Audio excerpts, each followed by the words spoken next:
Welcome to episode number 2 of The Bacon Show. I'm Mike. I'm Stephan.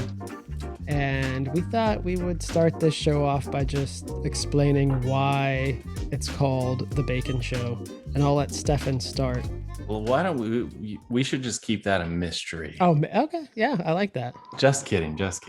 Maybe not. Comment down below. That's right. Leave us your comment below. You guess why. So evidently I eat a lot of bacon, which I have cut back on. So it's inflammatory, evidently. So, that's no good. Yeah, that's bad. That's bad. Yeah, we're too old. Wait, yeah, exactly. To have things be inflamed. I cannot recover. So I guess that was a nickname given to me. And so hence the Bacon Show. But it was really about us both having a nickname, but then you have a nickname that's just, I guess, Mike. I don't really have a good nickname. Yeah, I had a stupid nickname that some guy called me in college for a little while. Yeah. But nothing, I don't have a really good nickname.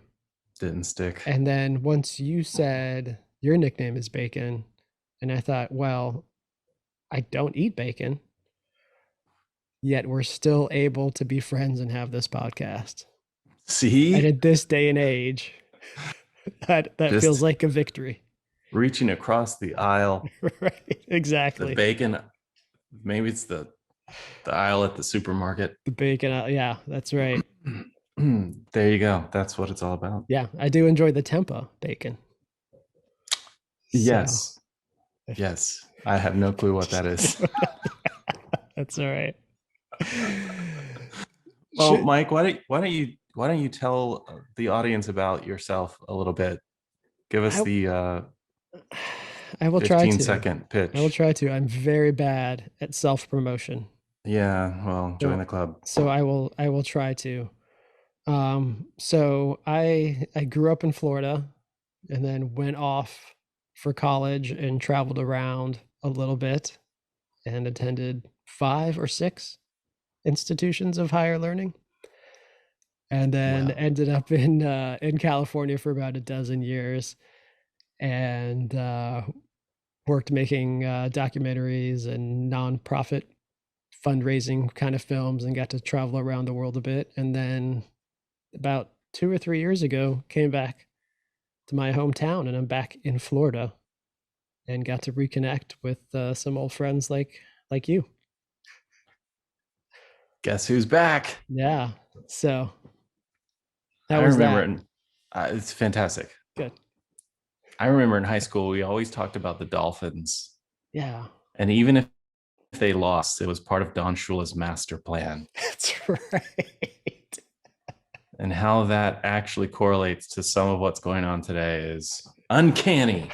Uncanny. Oh, it's amazing. Oh, man. So I'm Stephan. The end. No, really. I also grew up in Florida. We went to high school together, Mike and I. I stayed in Florida though. I can't even follow that, Mike. I travel around, didn't do that. No, didn't. This is terrible. No, so I'll tell you about my career.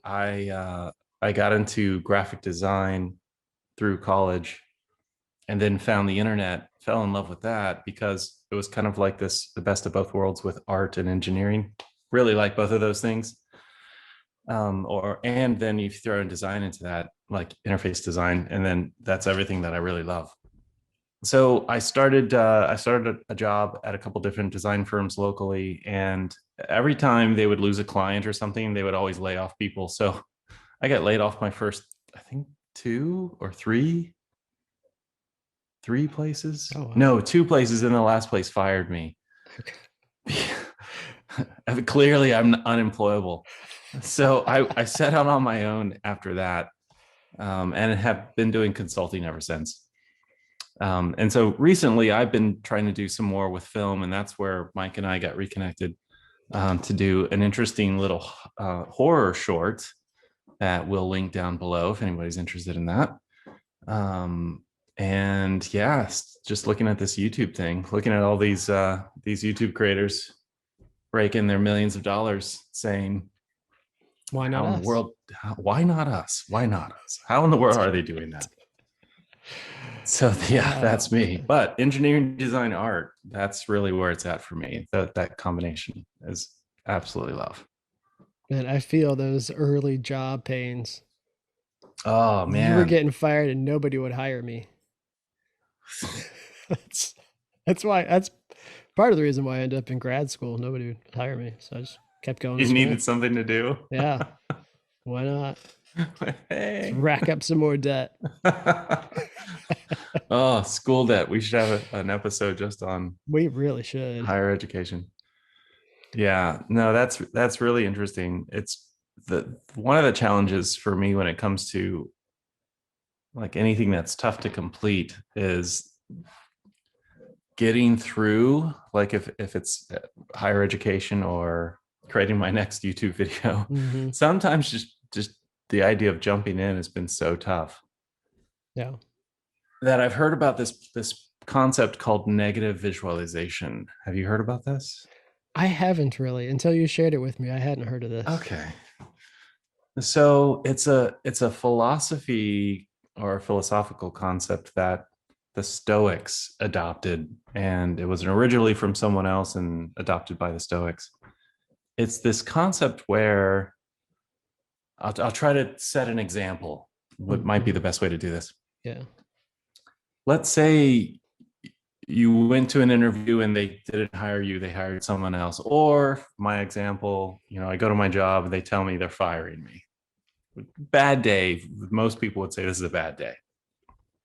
What negative visualization says, picture something far worse. And then the realization that that bad, really bad thing is not happening or has not happened makes you so much more grateful to weather the storm of whatever you're going through at that point, to where Okay. it's something palatable. For instance, if I go to my job and I get fired, a really dark place to go would be the idea that I got a phone call and I lost my family. My family has passed away. Mm-hmm. Now, clearly, that's a much worse day. Right. Obviously, a lot of people would say that. So the idea that that hasn't happened could embed with me this feeling of gratitude. Like, even though Okay. I lost that job, Okay. I'm still alive. The people I love are still alive. I can go get another one. Maybe I can go get a better one. It's that idea. I used this recently as well when it was like 6:30 a.m. The alarm rings and you just don't really feel like getting out of bed. Like Right. it's so much more comfortable just to stay there. You're cozy, it's Yes. beautiful. And then I thought, it's that guilt. The guilt starts building up. I really Mm-hmm. should get out of bed, but this is really nice. Then I thought, what if I couldn't actually get out of bed? What if I couldn't Oh, actually okay. move at all? How grateful would I be to be able to get out of bed right now if I couldn't? And that's negative visualization. This is fascinating. Because I think I do this naturally. Right. I think this is a natural part of what I do. But I made a film a few years ago about a trauma team that goes in after natural disasters and helps teach community leaders how to help community members deal with the trauma. Mm. And they basically did the opposite of this. This model's whole thing was you needed to try and stay inside of your resilient zone, and if you got too low, one of the coping mechanisms was to think of something positive, think of a child, think of like a great Ah, day you had, and have that kind of lift you back up into the resilient zone where you can be a productive member huh. of society. Yeah. But I can totally see how the negative version of this would work for some people. Right. Yeah. No. I don't know if you've heard of Gary Vaynerchuk. He's a prominent Mm-mm. business guy, all over the internet, social media, especially. Entrepreneur shares a lot about that.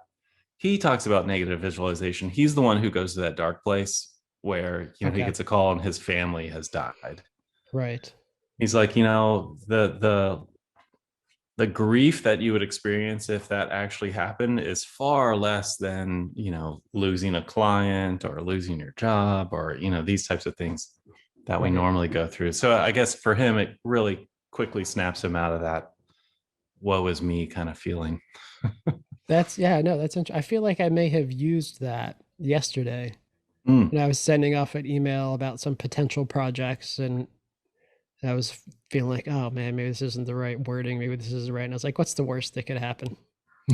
Like There the you worst that could go. happen is nothing happens. Exactly. And I'm right where I don't know if that's the correct use of negative visualization. Maybe not. I would say it's Uh, a cousin of the idea. It's certainly it's related. close. Yeah. It relates back to another Stoic philosophy or philosophical concept of determining the worst possible outcome and then determining if you can live with that.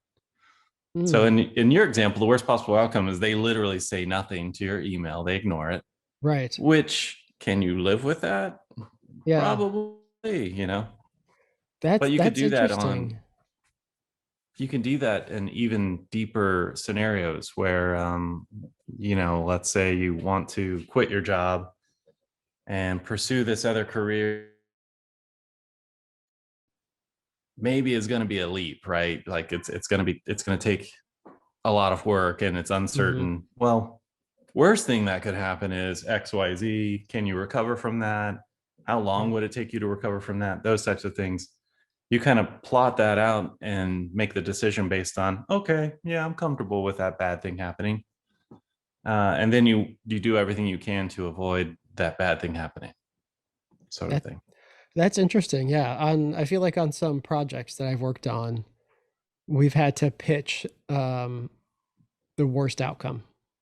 Mm. Like okay, we want to go in and do this. Worst outcome is it's going to be something that's viewable and we know that we can get it on this outlet. Ah, And if we can get get like the backers or the people trying to support us to buy into the worst outcome, then maybe we can make something better and have a better outcome. I like that. That's yeah. That might be kind of a use case for that. I'm not sure. A little bit. It works. It works.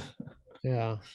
Yeah. I was thinking a little bit about the idea of creativity and schedule this week. I saw a YouTube video of a guy who tried to follow Picasso's schedule or routine for a couple of weeks.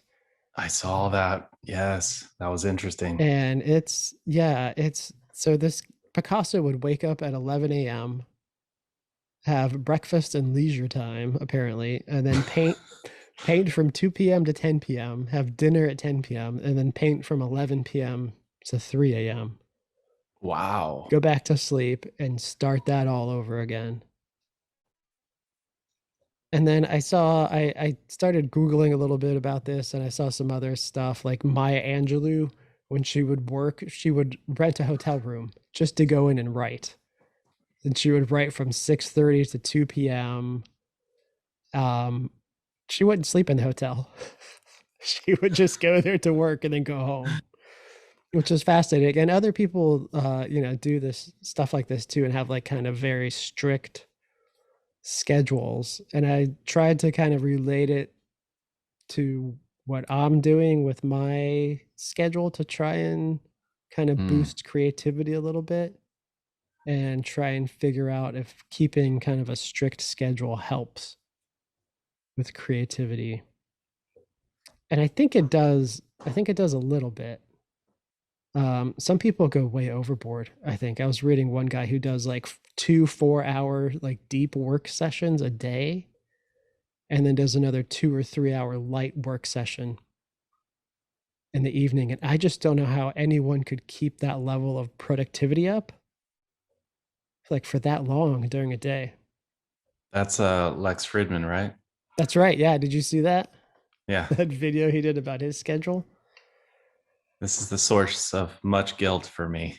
Oh my goodness. Yeah. Like, how do people do? I'm like 4 hours without checking YouTube. I don't know if I can. I don't think I can live that way.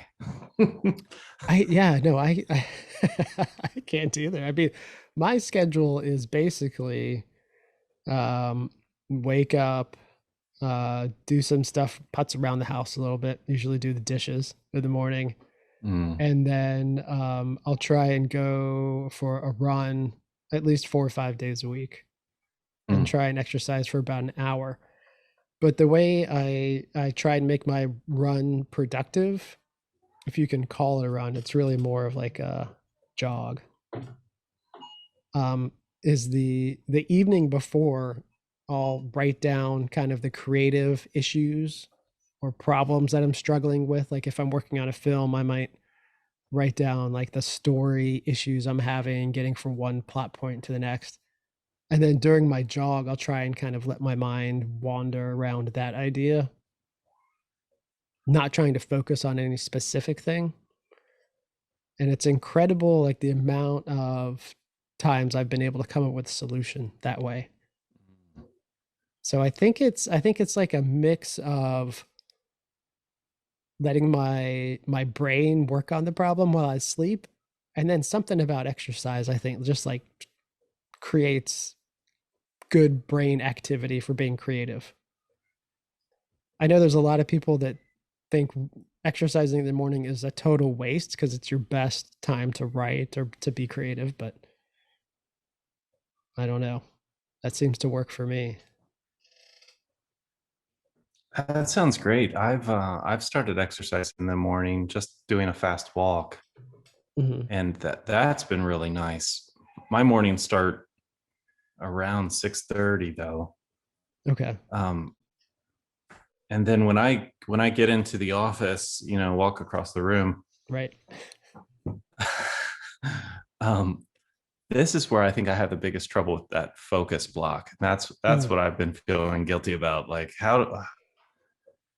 maybe there's a way that I could become like much more productive than I am and just accomplish so much more by having some more strict adherence to these kinds of um, blocks of time where, okay, I'm just gonna focus on this, I'm just gonna do that. right. With so much trying to grab your attention, I can understand why people do that, because it's like they need to block themselves out Gotta, from all of the world, right. throw their phone on the roof or do whatever it takes, to just allow them to focus on that one thing. Yeah. But I'm going to do one thing with my schedule coming up that I'm excited to try. Yeah. What are you gonna do? Well, time changes this weekend. Yes, it does.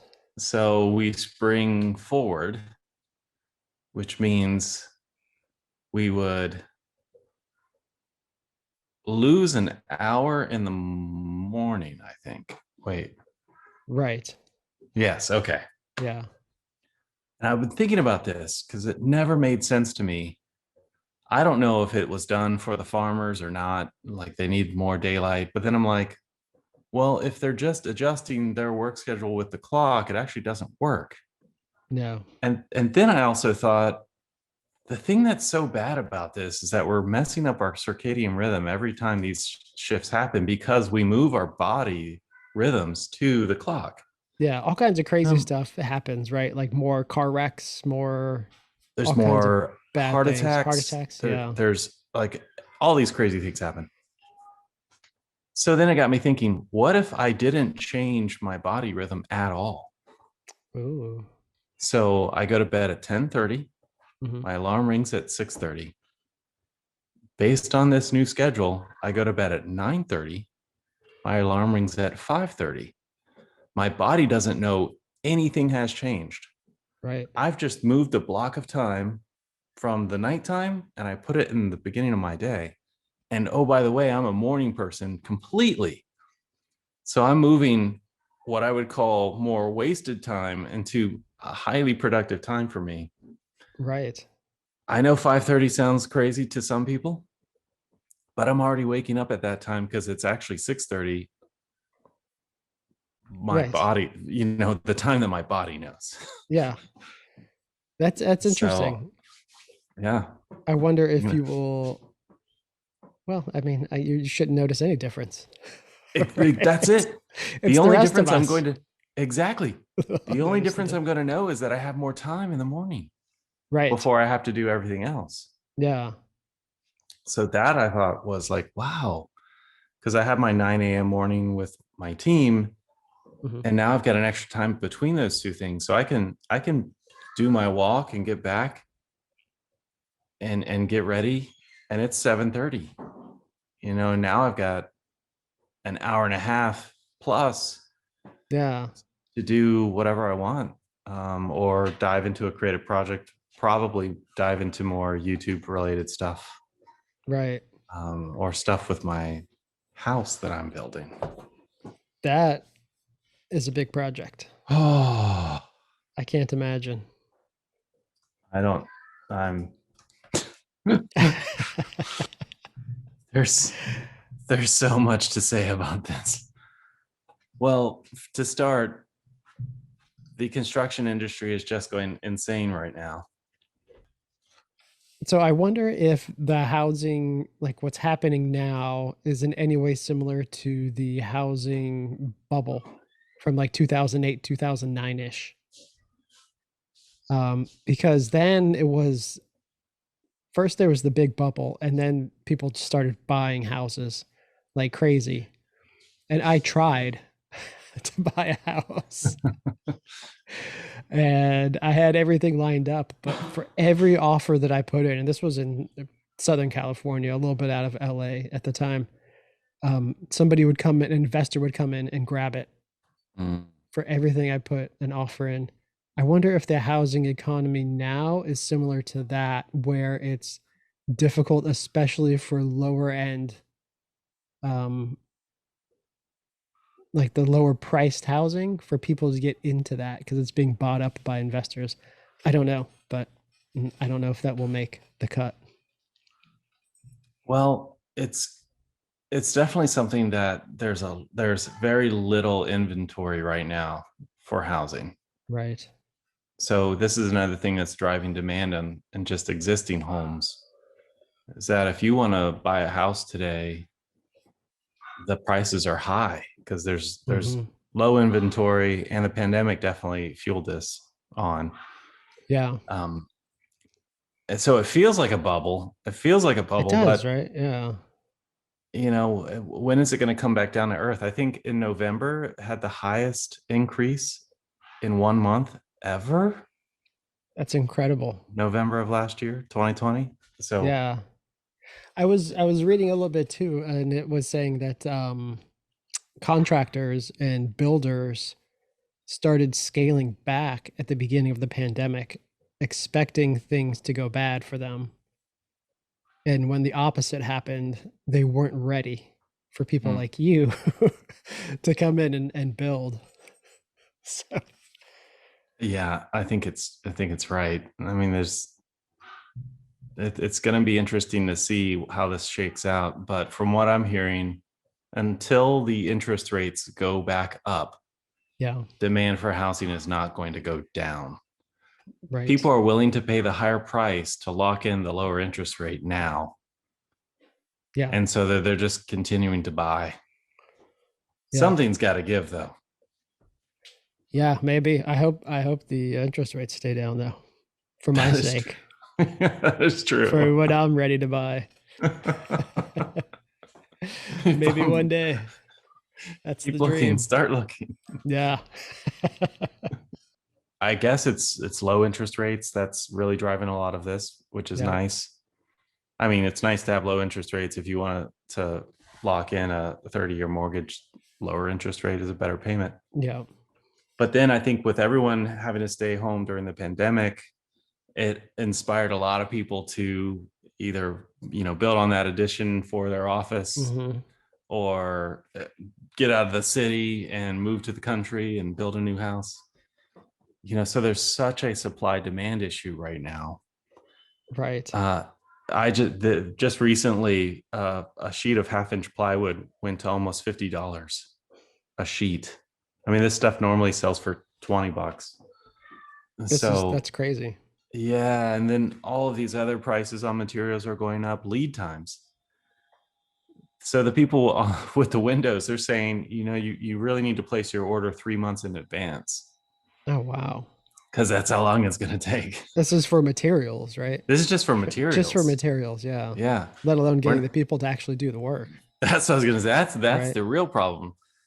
So minus that, getting the people to do the work is going to be an interesting challenge. And on top of all of that, just in case I didn't have a hard enough time with that, I've decided to general contract this myself. Oh wow. That's news to me. That's wow. So I'm the builder. Wow. Um, my parents did it about 10 years ago, and they're like, "You got this. This is Okay. so easy." Got a little bit of something to fall back on then. Maybe. I don't Yeah. know. The problem I'm finding is, so I like to research things I don't know about, just so I know what I'm at least talking about, which I think is highly required when it comes to something like this. And then I realize how much the building industry, how variable it is when it comes to quality, let's say.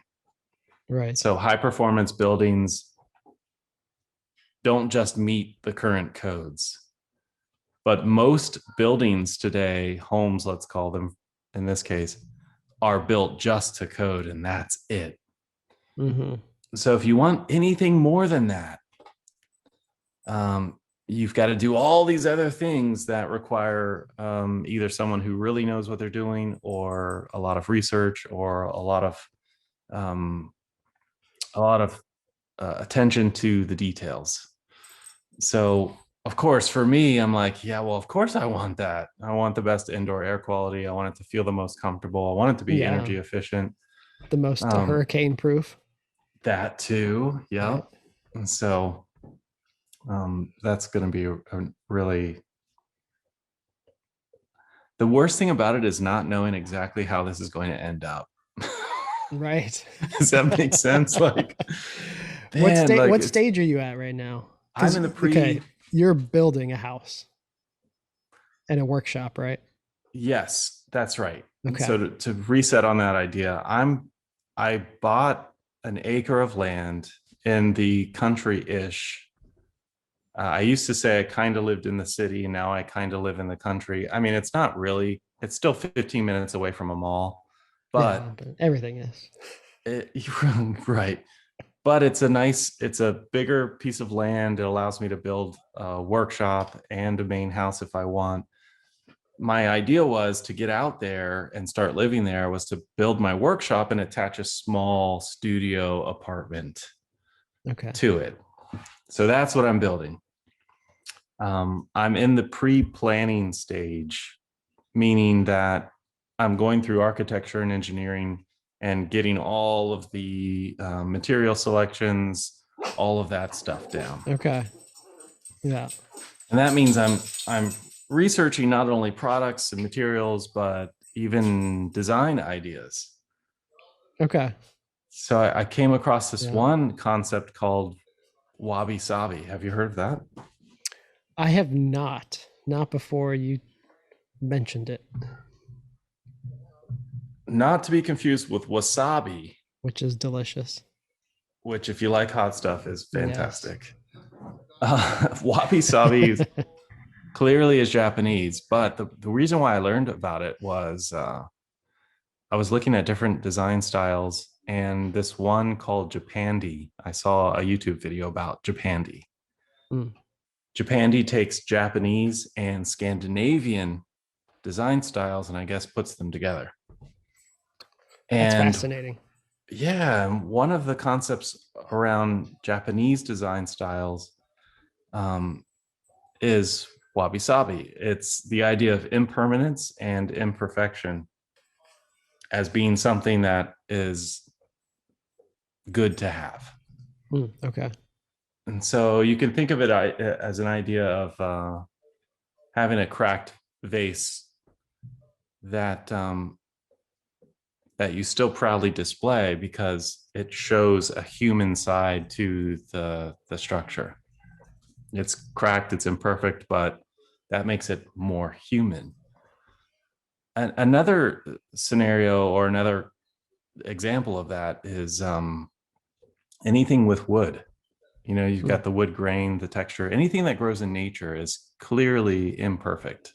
I mean, it's going to grow and struggle and change and, you know, do all of these things. You could look at wood grains and see the knots in the wood, or maybe a point where the tree was damaged or anything like that. And some of that right. actually brings out the beauty of it. These types of things just show like the natural side of life, the Mm. imperfect side of life, the idea that life is impermanent. That's wabi sabi. I really like this idea because I feel like with what I do with documentaries, you so rarely get the perfect shot. Mm.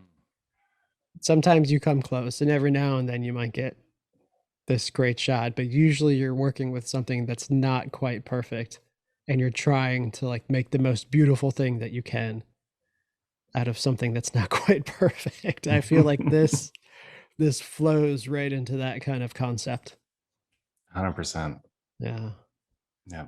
That's fascinating. I need to do some more research on wabi sabi. Get you some wabi sabi in your life. That's right. I hope it's as spicy as wasabi is. Could be. Yeah. Well, I think that's about it for today. Happy Friday. That was fast. We're recording this on a Friday. I'm not sure. Might come out on a Sunday or Monday, but Every day is Friday. that's right. Thanks everyone for listening. I'm Stephan, I'm Mike. and this is The Bacon Show. Now, don't eat too much of that stuff. That's right.